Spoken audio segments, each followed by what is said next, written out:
Pistado sa Cavite at Parañaque ang pagpatakbo ng online casino scam. Arestado naman ang dalawang sasagawa ng dental procedure kahit walang lisensya. Saksi sina Jan Consulta at Emil Sumangil. Sa videong ito makikitang ginagawan ng pustiso ang isang pasyente sa Caloocan. Pero kapansin-pansin na walang dental chair at sa pangkaraniwang upuan lang pinaupo ang pasyente. Pag-ikot ng kamera, malalantad na sa kusina ng isang bahay lang pala ginagawa ang dental procedure. Magsasama-sama yung dumi ng niluluto mo, mga hugasin mong plato, tapos doon ka din maghahalo ng ilalagay mo sa bibig ng pasyente. Edi syempre talagang hindi naman po yun sterile. Bukod pa sa walang ilaw kaya hindi makikita ang ginagawa sa loob ng bibig ng pasyente, ang pustisong binuo sa ganitong paraan. Madaling pamahayan ng mikrobyo ayon kay Dr. Ragos. Hindi po nila yun iniluluto or hindi po yan kinukure.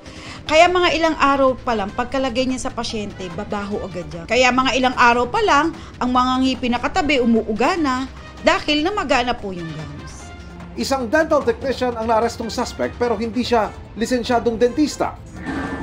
Sinimula na ang dental procedure sa isang undercover agent ng datnan ng mga taga-NBI.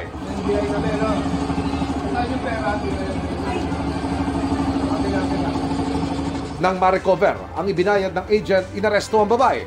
Kahit pa sa klinika naman ang setup, reklamo ng Philippine Dental Association sa NBI, walang lisensya ang dentista. Hindi po siya dapat namamasyente. Ang dentista naman po kahit lisensyado ay patuloy na nag-aaral at nag-a-attend ng seminar para po madagdagan ng kaalaman. Ito po sila. Syempre po kung underboard, hindi naman po makaka-attend ng seminar. Tumangging magbigay ng pahayag ang dalawang inaresto.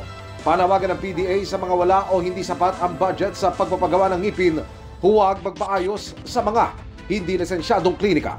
Pwede po silang pumunta sa mga public health and government health center para po makapag-avail ng libreng treatment para po sa kanilang dental needs. Sa bubong ng isang bahay sa Bacoor, Cavite, napansin ng mga operatiba ang nakadapang target na inakala nilang noong una ay nakatakas na.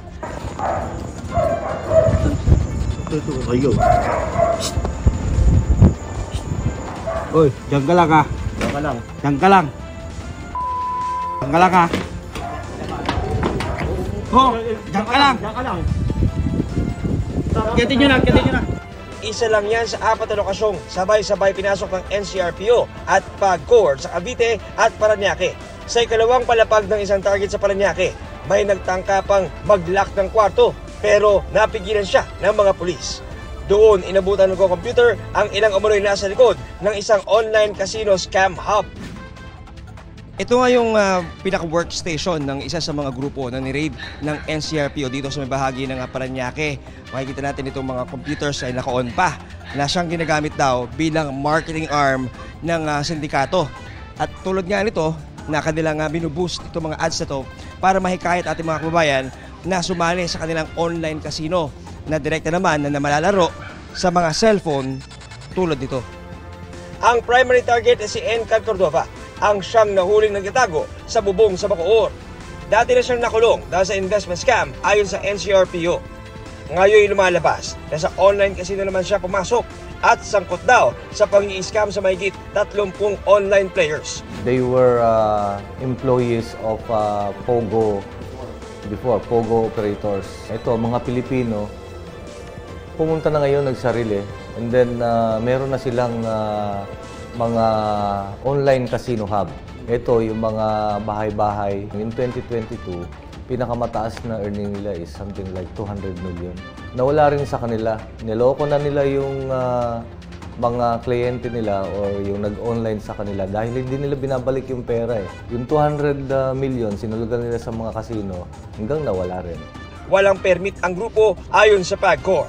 Itinanggi naman ni Cordova na siya umanong leader ng grupo na scam ang kanilang online casino at online games. Paying po talaga. Pag nare-receive naman po yung, kumbaga, pag nag-cash out, nare-receive naman po.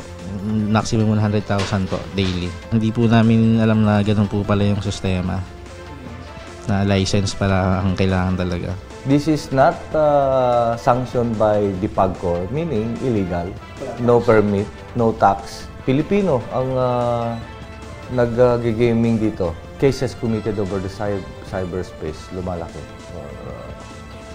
So it is just timely with the Chief PNP at ating pinaka-Chief Executive PBBM na nagsabi siya na lakasan natin ang ating capability on cyber investigation because of these rising cases committed over the cyberspace.